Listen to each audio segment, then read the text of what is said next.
bringing attention to the destruction of the 3 World Trade Center towers in New York City on September 11th, 2001, and a whole lot more. This is 9/11 Free Fall.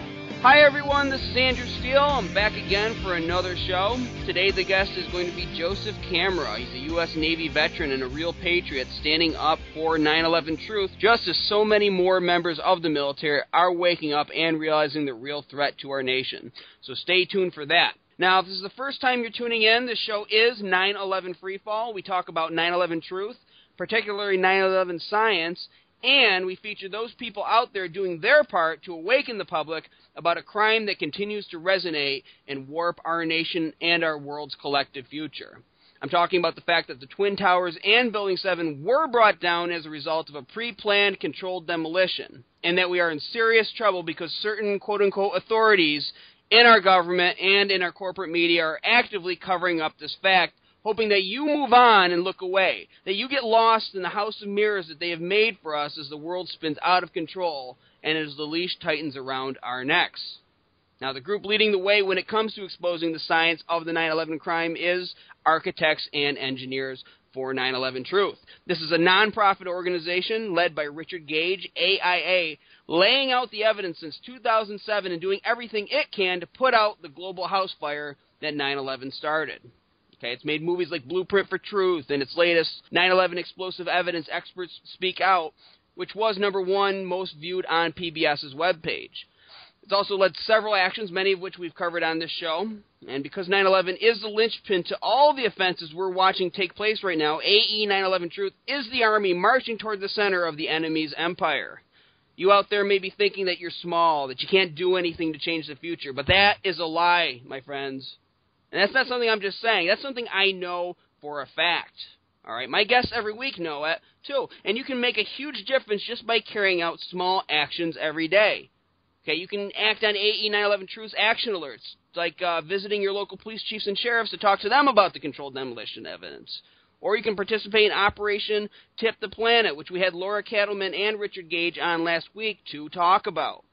And that, of course, is going to be the coming D-Day for 9/11 Truth, which is going to be rolling out in September, right on the anniversary. You can participate in that. You get the matching funds to promote an AE 9/11 Truth slogan, which is going to be seen worldwide. Okay, and of course, if you have your own ideas and want to be a part of the team, you can do that by clicking the volunteer tab on the right-hand side over there at ae911truth.org.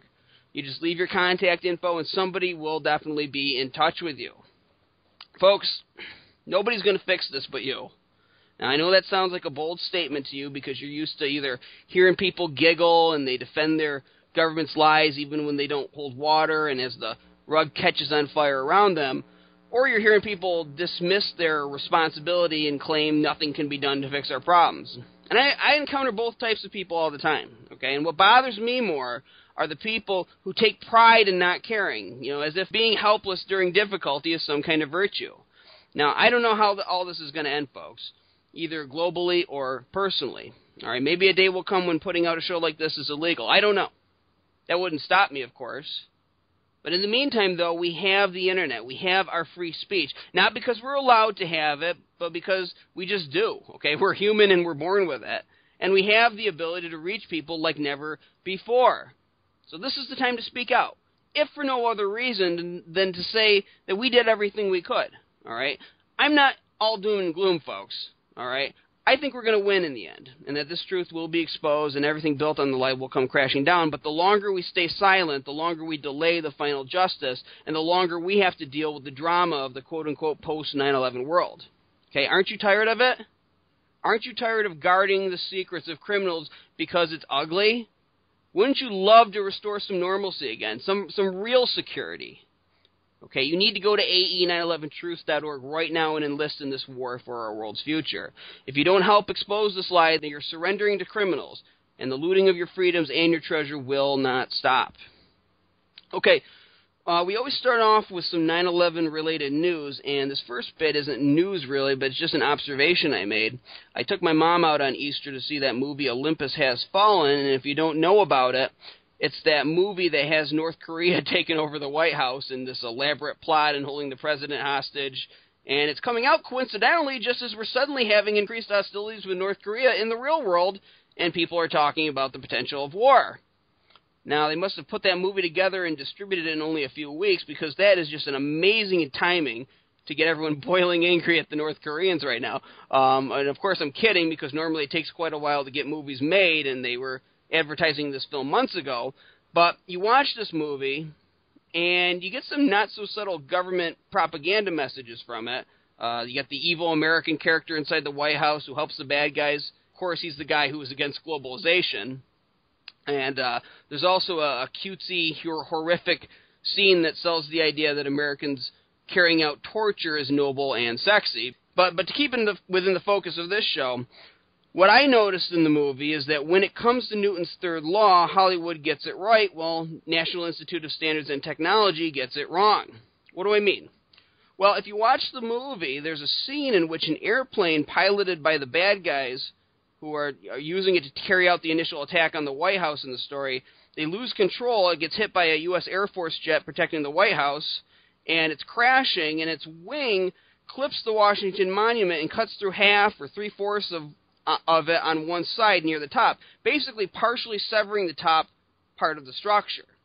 There's a moment or so before this top part gives way and begins to crush down on the portion below it. Now, I know the construction and materials making up the Washington Monument are different than the Twin Towers. I'm not talking about construction here, folks. I'm talking about Newton's third law, that for every action there's an equal or opposite reaction. That's universal. It's the reason the top block of the Twin Towers couldn't have pile-driven to the very bottom and brought down the whole bigger structure below, because the force that the top part is hitting the larger bottom part with is getting met with the same force, and thus it would be wiped out before it could crush down. Well, interestingly enough, in this movie, that is exactly what happens. The smaller top part of the Washington Monument falls onto the larger lower part, crushes it a little, then itself is destroyed by the force of that bigger portion meeting it. So the Washington Monument doesn't get completely destroyed, which would have been more dramatic and exciting for the audience to see, and this is because realistically it couldn't have been completely destroyed in that scenario. The smaller top part couldn't have crushed all the way to the bottom.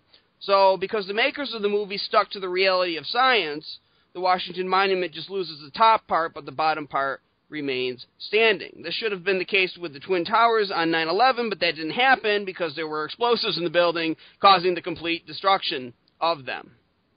Now, if you decide to go out and see that movie, Olympus Has Fallen, check out that scene for yourself and tell your friends about it when you're walking out of the movie afterwards. Okay, we also have an announcement at 9/11 Blogger. There's a new webpage specifically focusing on discussion of scientific papers about 9/11. The webpage is www.scientificmethod911.org, spelled just the way it sounds. The page is still in a state of construction, I guess, but it is up and running and functional, so you can check it out, and it's only going to get better and better. Now, what I think I need to start doing is linking pages like that in a special section at 911freefall.com for quick access to listeners. I do that with my news page and with all their alternative news sites, and it serves as a sort of like a train station to quickly get people directed to other great info sources. So I'll do that at 911freefall.com too. Right now, scientificmethod911.org has the guidelines listed for submitting papers and all of that. So keep an eye on that page and help spread the word about it. It'd be a very good tool in this fight. I also want to announce that Saturday, April 6th, the Atlanta Music Liberty Fest is taking place. Now, this apparently is a sequel to another Music Liberty Fest that took place in Nashville, Tennessee, back in November of last year, and it's going to feature music, of course, but also speakers, including Richard Gage and Jack Blood, a great patriot living out there in Georgia, who covers a number of topics on his show. And also, former Congresswoman Cynthia McKinney will be speaking there, too. Now, those of you catching this on No Lies Radio, living out in Atlanta, have a chance to catch this awesome show. For those of you listening in the archives, this event is probably in the past. Still, though, it's worth mentioning because there's probably video of it somewhere on the net, but also because this should inspire you to hold your own Liberty Music Fest in your own hometown. Okay, are you a pro-truth artist? Hold a concert then. All right, invite people to come and speak. Even if it's small, perform in a club with your band and have all the promotion centering around 9/11 Truth. There are lots of talented people out there listening to me right now, and the best way to reach others is through entertainment like music. All right. There is an article at ae911truth.org about the Music Liberty Fest in Atlanta with all the details. Check that out. But get inspired and come up with your own events like it. We need them. Okay, before I introduce our guests, we're going to do what we do every week. We're going to take 10 seconds of silence to remember the victims of 9/11, their families, and everybody who has died in the wars that followed 9/11. So we're going to take those 10 seconds right now.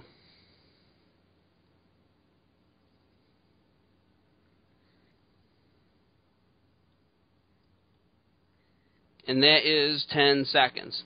Okay, our guest today is Joe Camera. Joe is a veteran of the U.S. Navy, having served 30 years since 1983 on both active and reserve duty. He is originally from New Jersey, but now lives along California's Central Coast with his wife, Ruth. They raised 3 children and have been married for 27 years. That is awesome. Recently, Joe became aware of issues with the official reports of what happened on September 11th and decided to volunteer to support the AE 9/11 Truth movement by working to educate more veterans about the facts of what happened on that infamous day. Joe, welcome to 9/11 Freefall. Yes, thanks so much for having me. Now, we always ask our new guests this question. We absolutely want to know this about you. How did you awaken to the 9/11 truth evidence, and what prompted you to take action? For me personally, it was just about 6 months ago that almost by random I was just looking for something to watch on Netflix and saw Loose Change 9/11 as a instant play. So I spun that up, and my jaw pretty much dropped open for the whole movie. That I really am embarrassed to say that I had no clue as to the number of open questions about not only downtown New York that day, but the other 2 crash sites as well. And Dylan Avery just did an excellent job of presenting that and showing how many holes there were in the official story. So that prompted me to start doing more research and looking into it. I have served 30 years with a sworn oath to defend the U.S. Constitution on a foundation of respect for life, liberty, the pursuit of happiness, and it just seemed like something has gone terribly wrong today where we sit in the United States. So I started searching the web a little bit more and looking at different sites. There were some other interesting feeds, but towards the end of last year, I came across AE 9/11 Truth and was very impressed with the content and the factual evidence that's been gathered, the witness statements, the documentaries that were there, and the way it was presented.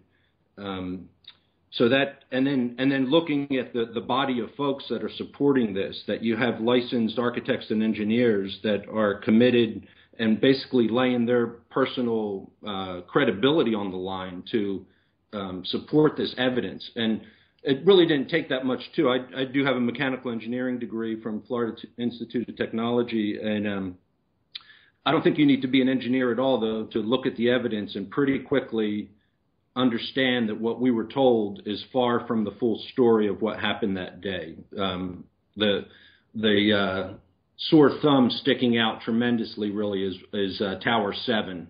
For anybody to watch that just leaves such a gap of what we've been told by our government to what the physics of that day in New York were, that really compelled me to feel like I need to do something out of uniform as a private citizen to help bring the education and the truth back to the surface. Even though it was 10 years ago, I imagine myself, like a lot of folks, did some soul searching, and family members say, well, it's the past, why do you want to get involved with that? But really, this is such a compelling event, not only to our country, but to the whole world.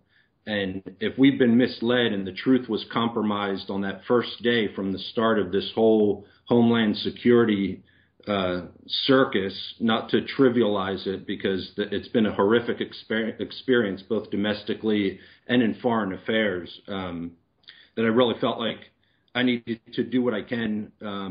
And as you mentioned at the beginning, as one person, sometimes you feel like, what difference can I really make? But we do make a difference. We all touch each other. Hopefully the ears that are receiving our conversation today get something out of it. And maybe if it's just one other person that's compelled to pick up the phone or go on the website or sign our petition, that can multiply and expand. And we do live in a miraculous time with the internet, where ideas, thoughts, and truth, for that matter, can spread without the filter of mass media or our governments stifling people's knowledge and exposures. So that's where I'm at, kind of. I am coming into the fight late. I feel like, I'm so proud of you guys, yourself and others, Richard Gage, for leading this charge for years now.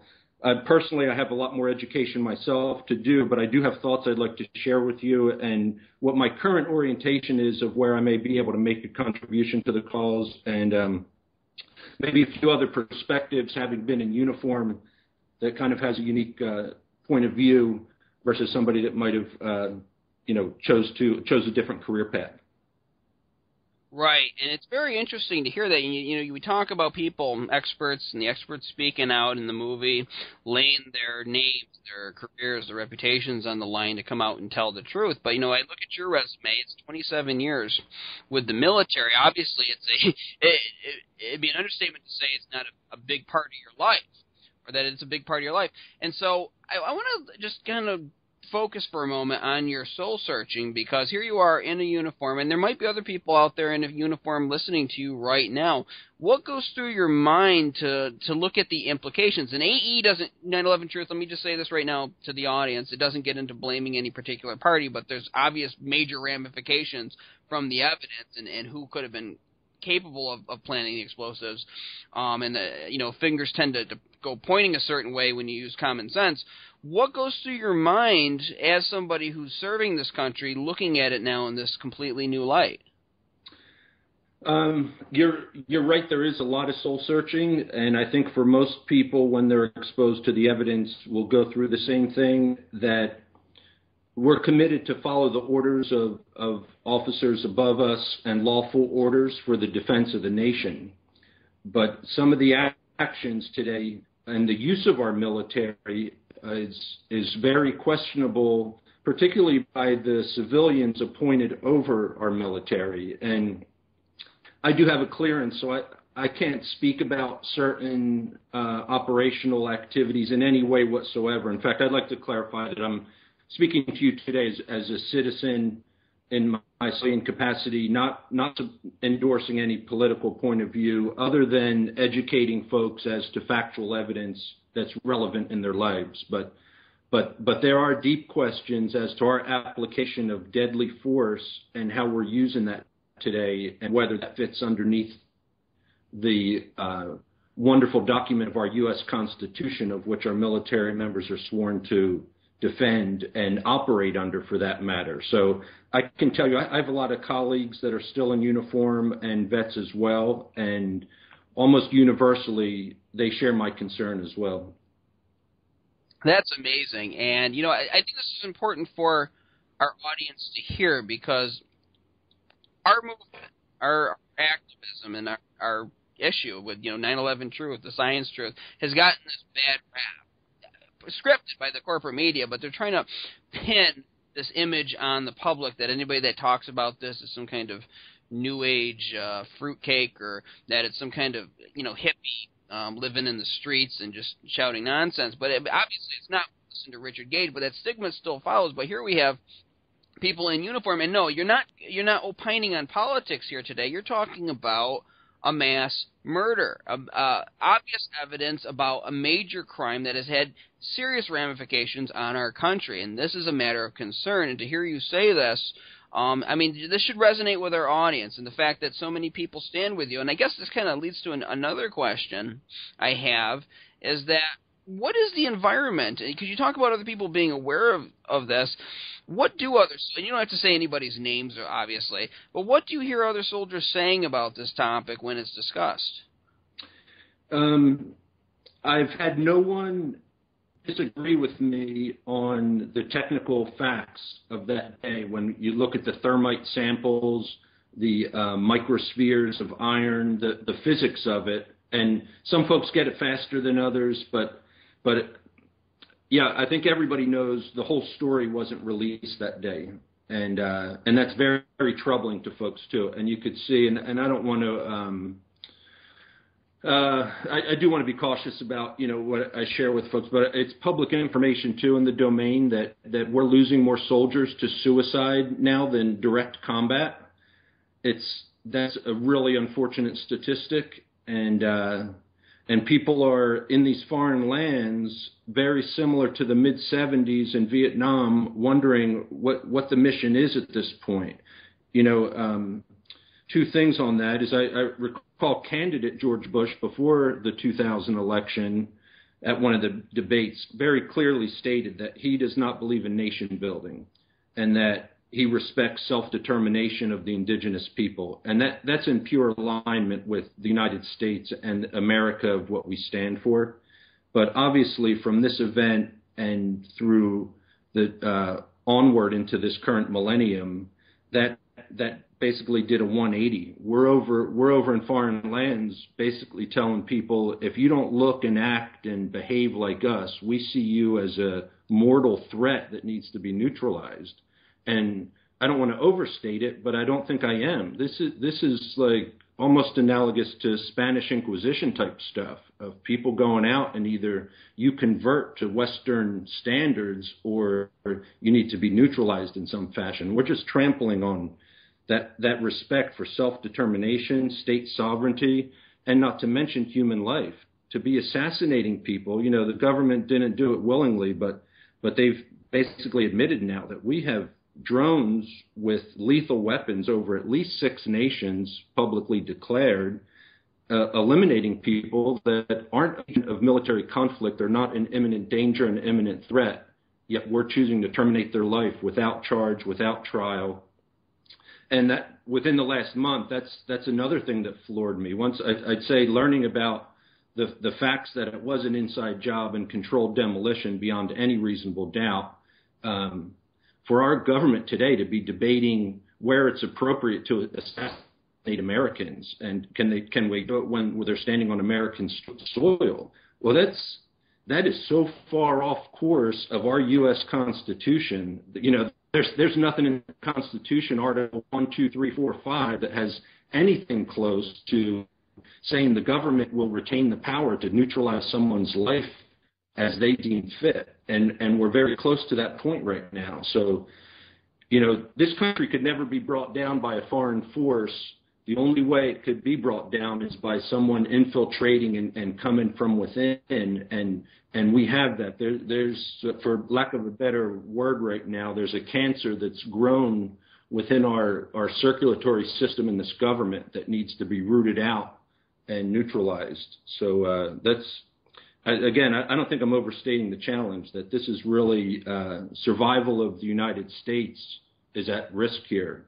People never thought in the 80s that the Soviet Union would ever collapse. They seemed like this invincible, powerful force and ended up coming down like a house of cards. And I think what's happening to us today with the info wars and the information control and the misuse of our military, for that matter as well, we're really jeopardizing our long-term prosperity. Obviously, I'm preaching to the choir here a little bit, but again, folks that have tuned in, I appreciate your ears. Hopefully you're hearing this right now, and it couldn't be more serious as to the future of whether you have children or not. Preserving this democracy is very much at risk right now as we speak. Right, and I think it's great listening to you, and I love hearing these words, and I find it even more important because, you talk about preaching to the choir, but I think it's important for people to hear you saying it because, like, for instance, to drive from this point, a week ago I was on a show, and, we had done an outreach project to police, and the host said something about, it's pretty ballsy of you, I think it's pretty ballsy of you guys doing this, reaching out, and it kind of, that kind of sentiment reinforces the idea that somehow people in a uniform are an enemy of people. And I almost think the establishment wants to push that idea to kind of keep us divided in an us versus them mentality on both sides, divide and conquer. But what you're illustrating and proving right here is that the people in uniform are people subject to the same problems that we're dealing with, the same problems that everybody is dealing with, and there are people awake. And unfortunately, I believe that we've never been in a situation like this as a country, and so people are kind of trying to figure out what to do about it, what to do next, without bringing the whole thing down. And so I guess it leads to another question is, because I never served in the military, okay? I've only heard secondhand about military culture. I got a lot of friends who've been in the military. But once you're in the military, how open is it? Like, for instance, can someone like you go to their commanding officer with this information and have a heart-to-heart about this topic and talk honestly about it with them and the ramifications? Oh, yeah, for sure. Like you said, we're human beings just like everybody else. And,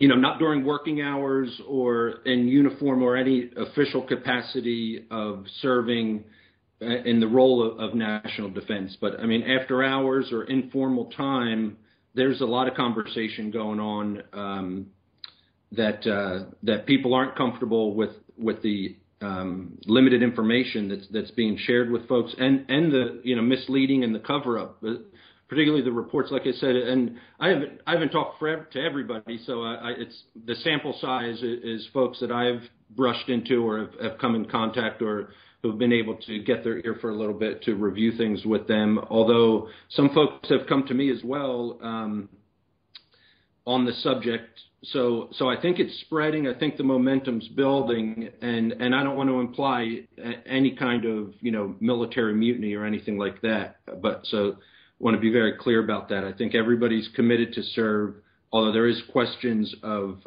the application of force, as I mentioned. And if I can at this point, I don't know if it'll get on the website or not, but I have a picture in my mind of a patriotic soldier trained in use of a weapon and using that weapon, but he has a blindfold on. And hopefully this is on the website. If not, I'll just kind of describe it that he's been injured with a stab wound that I have labeled as New York City on 9/11. And there's a voice telling him that he needs to keep shooting because the people that stabbed you are still out there. And he's firing his weapon, although he's wearing a blindfold today, and he's shooting holes through our U.S. Constitution and another sign or document of global human rights and those standards, as I mentioned earlier, of respect for state sovereignty and respect for human life, self-determination, the rule of law, and not to mention the starting point of basing your decisions off of truth and fact.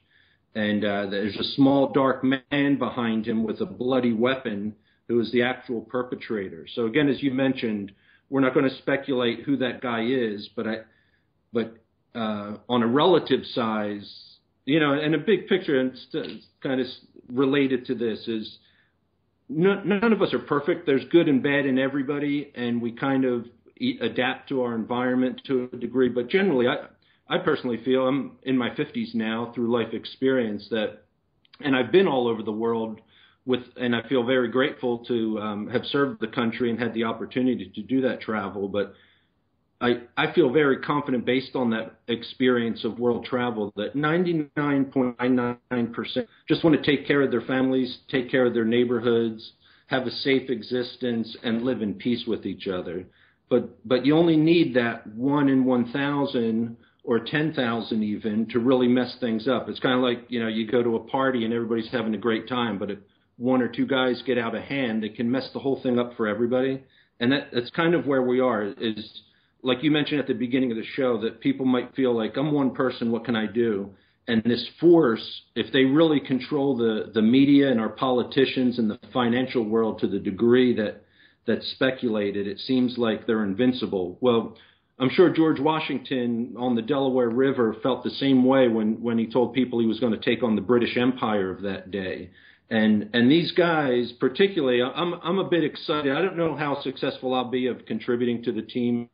I know I'm committed to make a run at it and staying with it. But we have over 22 million American veterans across the country. If we can help get the word and network out to them what's really going down today, and they stand up and demand something happen, that those forces that seem invincible are going to dissolve into dust quickly. And I think, almost not to get too philosophical, but the whole yin yang type of thing, sometimes you have to go through darkness to come out on the light. And from that bad, the rebirth and the goodness can come out. And I have faith that long term, America is going to come back stronger than ever, learning from this experience. The challenge right now is to get that factual information out to the masses and then do something about it, obviously. But I have faith there will be a lot of bumps in the road, and it's not over yet because the false flag operations have continued after September 11th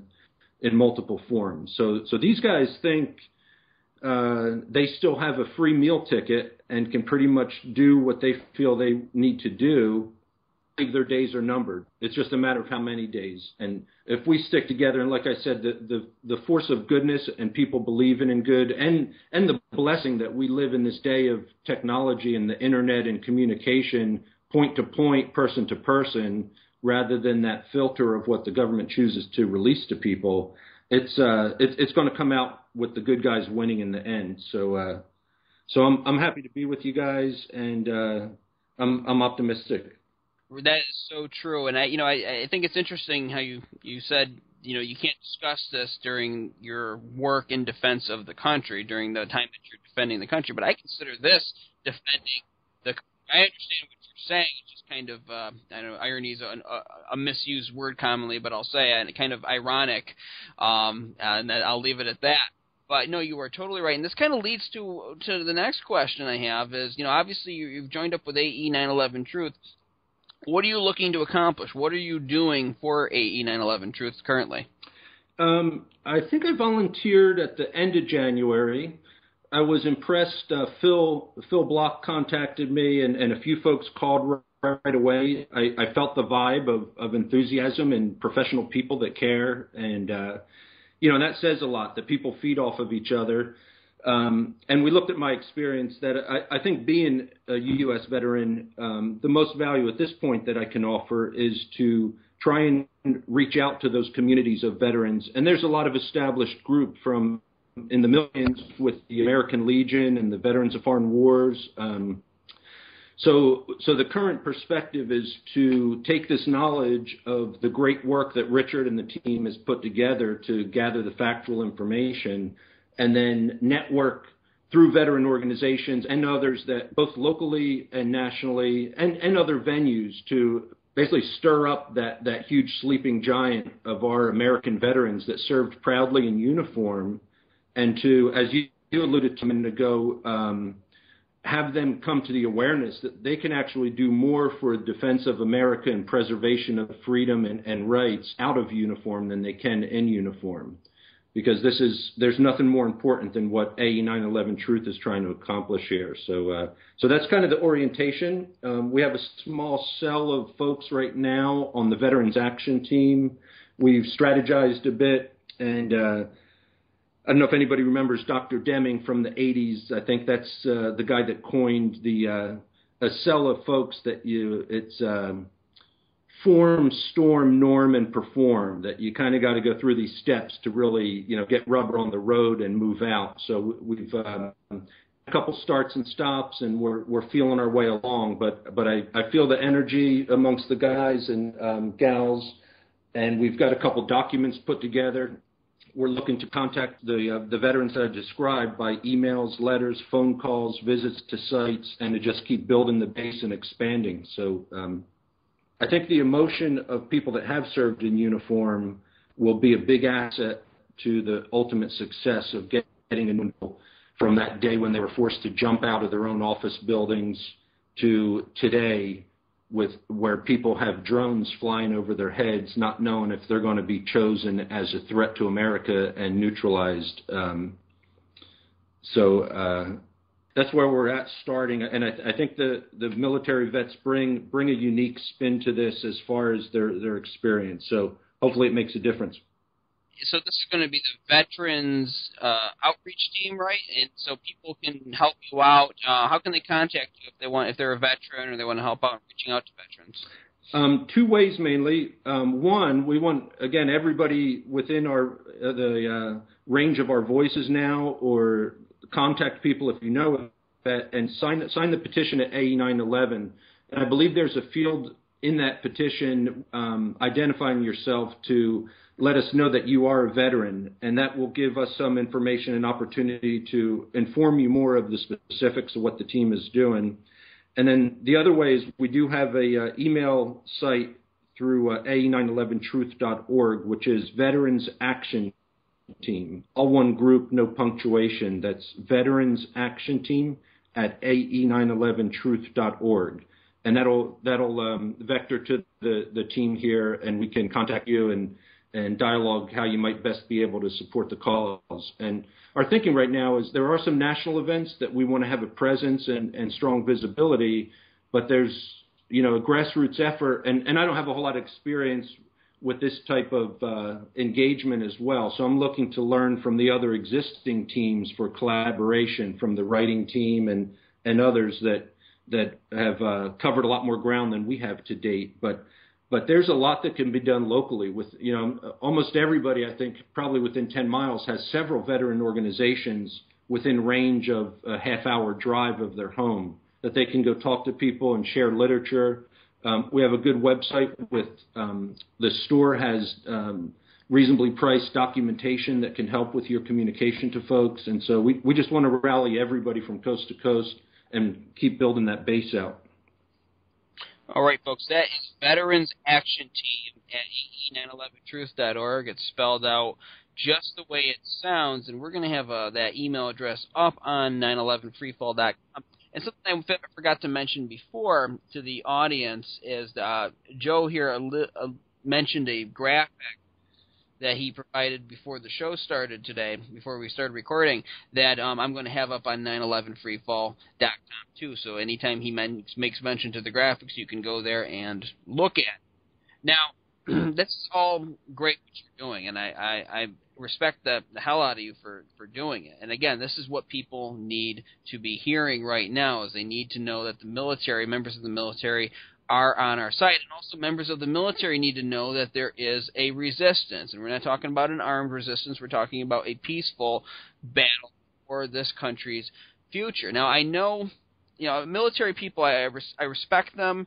They go through things that would be hard for any person to go through, and they have to learn to do things that that you don't normally have to do in peacetime. Your regular citizen doesn't have to do. Part of that is to get past fear in battle. You're out in battle, you obviously have to swallow the fear and follow orders and do what needs to be done.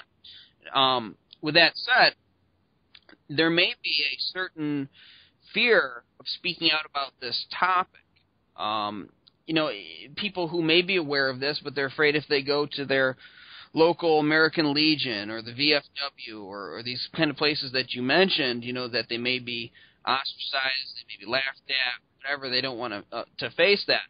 What would you have to say to those people listening right now about overcoming that fear? I guess I would reference our Constitution as a starting point and the First Amendment of free speech being guaranteed for all individuals. So as long as someone in uniform is not representing the service that they may belong to, they don't give up the right to free speech in a public domain. So I think it's important that we all exercise that right, and it's more important now than ever based on the facts of I guess cover-up is a fair characterization of some of the documents that came out of our central government, like the 9/11 Commission report, whose members even acknowledged that was a pretty shoddy piece of work, not even mentioned Building 7, and the NIST report that's got some magic dust of their computer models and refusing to share information with the public. That when your government, and I don't know how many videos also were confiscated and won't be released. Like when it seems anybody that does 10 minutes or more of investigation into the facts, and just like what was brought Nixon down was the cover-up after the Watergate affair of the cover-up after the fact as compelling evidence as the physics of what happened that day. That there's to me that confirms that there's civilians high up above the military that are pulling strings, not in the best interest of the American citizens and the people of this country, but other motivations. And again, based on time and other things, I think it's really beautiful the way AE911 is purely calling for a new investigation to expose the facts and let them lead where they may as to who's involved with this. But if I may, on that subject as well, of one element of this is, Mr. Silverstein, Larry Silverstein's, after the event, discussing about how he was involved with the decision to pull it on Tower 7, and then we all looked out the window and watched the building come down, and that thing came down in 7 seconds, free fall, controlled demolition, and he still walks around as a free man today. My perspective on that is an analogy of a guy who burns his house down and the next day says, well, yeah, we all talked about it, and then we decided to torch it, and then we went across the street and we watched the house burn to the ground. Like, what insurance company would pay a check to that guy when you can't have more compelling information of that arson or that inside job of destructing property? And yet he tried to tap dance and say, oh, when I said pull it, I was referring to pulling the firefighters out of there. That would be like the guy that torches his own house saying, oh, when I said torch it, like we were going to shine our flashlights that way. Like, such a bogus cover. And, there's dozens of other individuals implicated in the event that have had the same free pass of no accountability to bring these people to justice. So that's as one that anybody could ever become so inhumane to execute this event, but then that there can be so much manipulation, they still walk free, and the real perpetrators of that crime have not been held accountable yet. And on top of that, they've gotten our U.S. military to go chase people that had nothing to do with it. So, it's just compounding the effect. And hopefully, we have the challenge. It was 12 years in the past. But the upside is that, the internet, the documentation, the awareness, the ability to spread this information, I have faith. I don't know how much money I'd bet on it that it's going to ultimately prove, but our outcome, desired outcome of the actual perpetrators held accountable.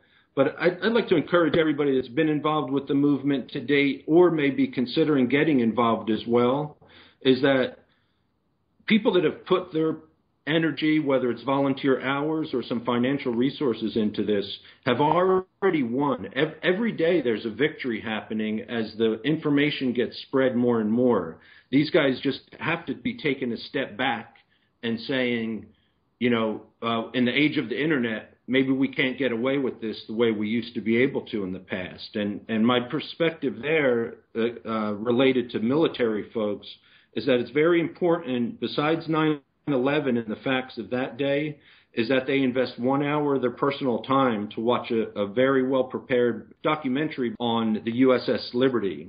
The title of the show is Dead in the Water, and it goes into the events on June 8th of 1967 and what happened there that was very similar to 9/11, with a strong suggestion that people all the way up to the President of the United States were involved in this, both pre and post, and what happened that day with innocent sailors losing their lives for another false flag operation. So that, again, to resurrect a Bush quote of, if you fool me once, shame on you. If you fool me twice, shame on me.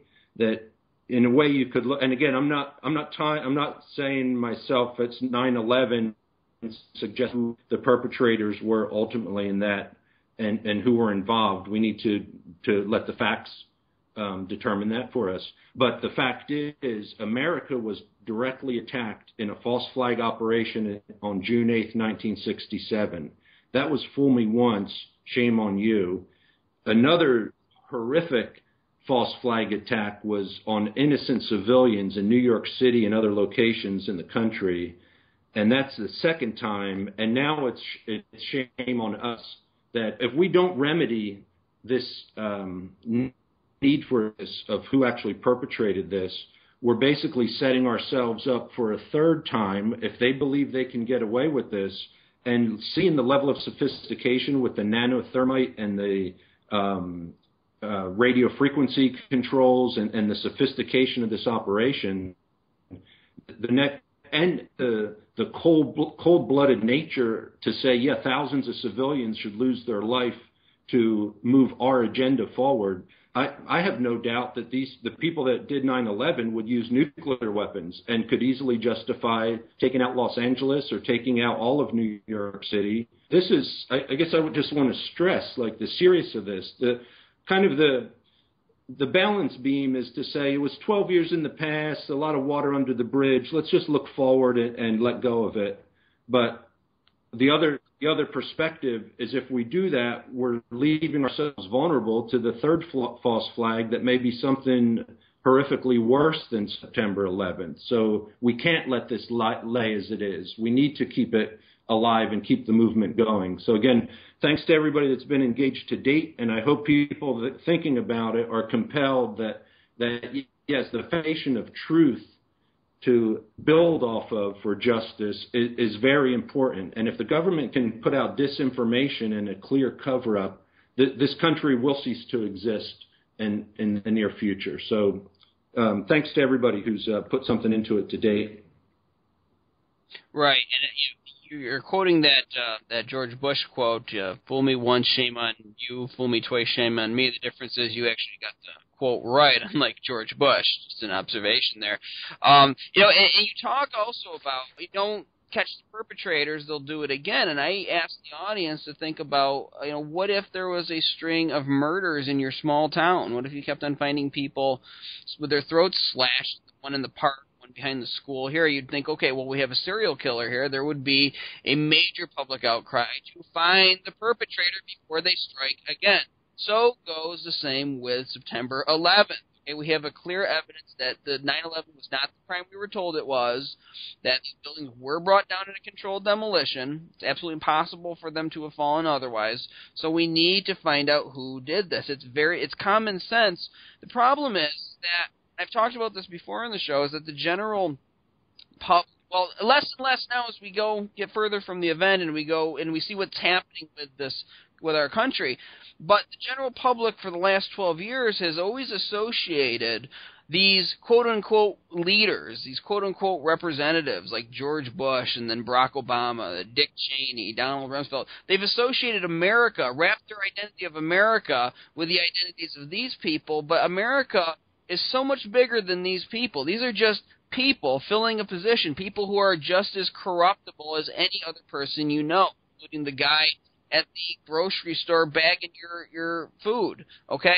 Including the corrupt police officer that gets busted and put on the local the front page of your local newspaper. Okay, they're just as corruptible, so they need, and they're in a position of major power, so they need the utmost investigation. They need to have the public eye on them always, especially when events like this happen, and especially when evidence like the kind that AE 9/11 Truth has uncovered becomes widely known. There was something I saw on my local news last week, and they were doing a story about some World War II veterans who were coming into a school to talk to little kids about World War II. Some of them, I guess, were involved in D-Day, so they're talking about that, and they show them on the TV, and some of them are in wheelchairs, they have respirators, because a lot of them are towards the very end of their lives. So the angle of the story was how great it is that they're able to share this experience and share their knowledge of history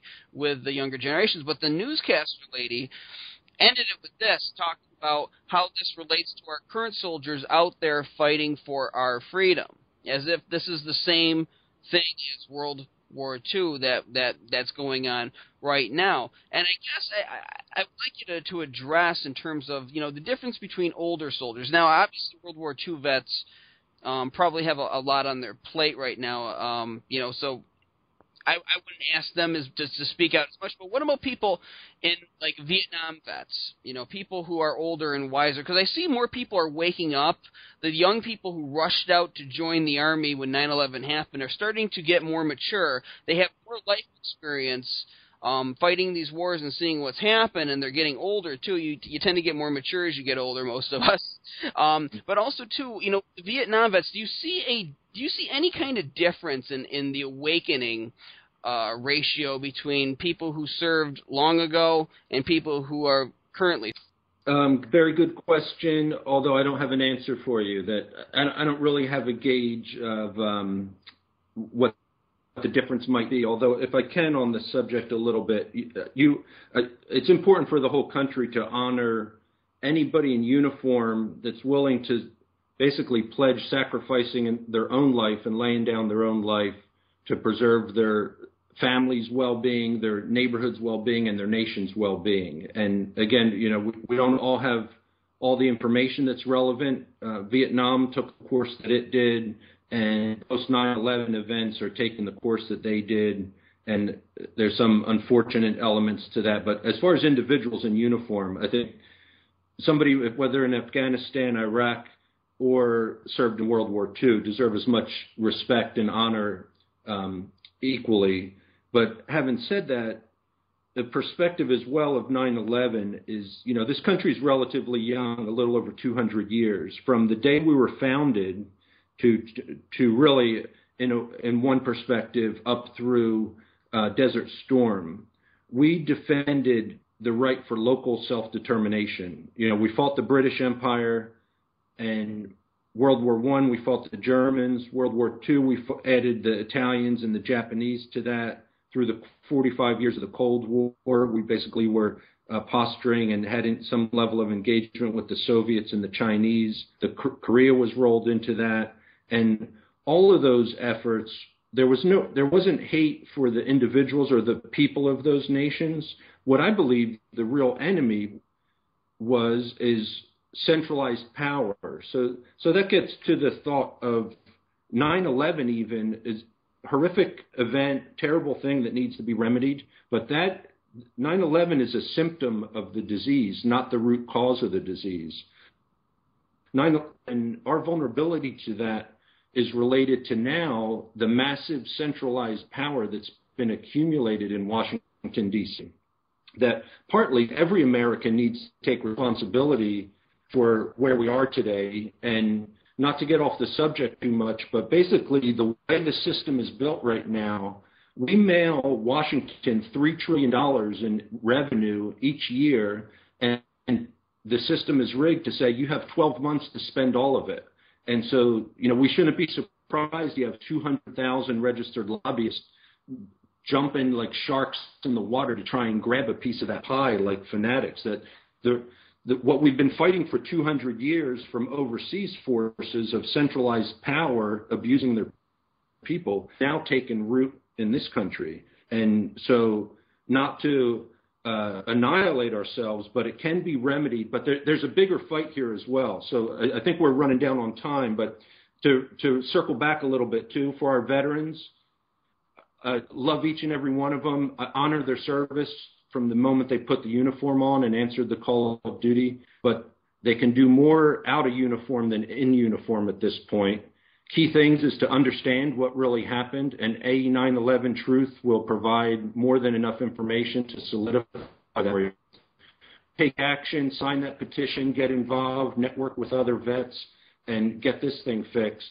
But on the long term, or 2 weeks from April 15th, a key element, there's several things that need to be changed structurally in our country today. One of them is a repeal for the 16th Amendment, where the government gave itself the right, basically, and ramrodded that through personal income tax. And I can cut it short if you want, but I'd like to share the perspective that the Constitution was written to state that direct revenue will come in proportion to the population of each of the individual states. So just like the representatives in Washington, that number was enumerated based on what the population of each state was. So I think it's doable. It sounds, some people think it's again maybe impossible to get there. I have faith that the right thing is that the federal treasury should be allowed to charge the 50 state treasuries a bill each year for what they need to operate. But today, for the government to have a tax code on 300 million American people, each individually, that have to be subjected to this document, thousands of pages long, that nobody even reasonably could read, let alone understand, is pretty much modern day slavery. That they can single out any individual at will and put the force of the entire federal government on your back and the system's completely rigged today. So there's a broader fight here as well. Let's win this 9/11 and get it right. In parallel and important as well is reducing that centralized power. Otherwise, you're going to manifest other symptoms on an ongoing basis. Well, right. I just want to stress this to our audience. Now, we expect our military people or people in uniform to speak out. We want them to know this truth. We want to plant that seed in their mind for whatever possible nasty surprises are waiting for us in the future. But we want them to speak out because of who they are, because the other side will be quick to parade out the military servicemen and attack people like myself, people like Richard Gage, and say, well, what you're saying, all of your science facts are disrespectful to the troops. But here we have a member of the military speaking out. We have other members of the military speaking out too. We also have people who are awake to this. So we want them to speak out, but it's also important for people who are not in uniform to speak out for them too. They go out to defend us, but we have to defend them by using our First Amendment. They protect our freedom, but we have to use our freedom to protect them. And I have lots of friends who were in the military or currently are in the military, and I feel terrible for the situation that they've been put in. It's not like any situation I would ever want to be in myself. So in that respect, while our servicemen are speaking out, like Joe here, and he's getting the action team together for the Veterans Action Team, you need to support their work and show them that just as they're supporting you, you're supporting them as well, and they do not stand alone in this epic fight for America's future. And you said before, Joe, that, when we were speaking, that this is a peaceful battle, but it is one of the most important battles in America basically ever, in the notes that you sent to me. And I agree with that sentiment. And, it's not about firing missiles or shooting bullets, but it's about facing ourselves and facing this ugly truth and moving forward as the country we claim to be, as the country that we say that our servicemen are defending. And so you out there in that audience need to speak out if you expect our men in military to come out and speak out for you too. Now, Joe, I want to thank you for coming on 9/11 Freefall. We are out of time. Remember, folks, you can listen to us on No Lies Radio every Thursday night at 10 o'clock Eastern, 7 o'clock Pacific. This is Andy Steele saying have a great week and good luck.